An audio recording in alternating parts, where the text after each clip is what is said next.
OMG, trending na trending at pinag-uusapan nga ngayon. SB19 at Benny, ibang level na ang kasikatan dahil pati mga abroad or mga foreigner ay dinadayo sila dito sa Pilipinas para makapanood lang ng kanilang show.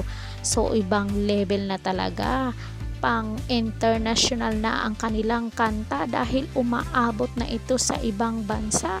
So panoorin ang video to guys hanggang dulo para malaman nyo ang mga dagdag na chika ko sa inyo. Bago ang lahat, intro muna tayo.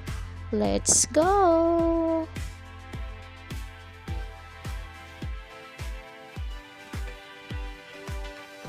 Please subscribe Caridad Official TV.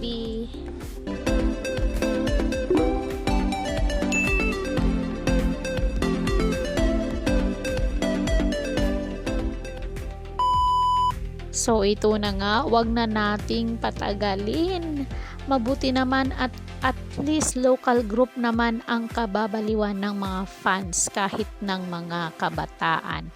Alam nyo bang umaabot na sa abroad ang kasikatan ng SB19 at Benny at dinadayo pa ito ng mga taga-ibang bansa para lang makapanood ng concert nila dito sa Pilipinas. Imagine, 'di ba? Sobrang sikat nila ngayon at lagi raw sold out ang mga concert nila at show. Pati ang mga foreigner ay dinadayo sila para makapanood ng kanilang concert. At ang nakakatuwa pa nito, memorize ng mga kabataan ang kanilang mga kanta.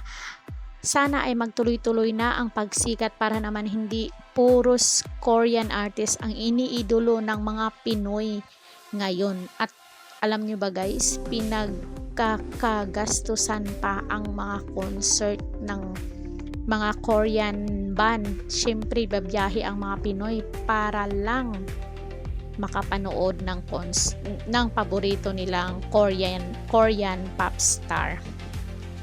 Kaya pati yung mga local endorsement nakuha na nila. Pati mga artista, pinopromote rin sila. Ito sariling atin, kumbaga maari nating ipagmalaki na pride natin sila dahil purong Pinoy.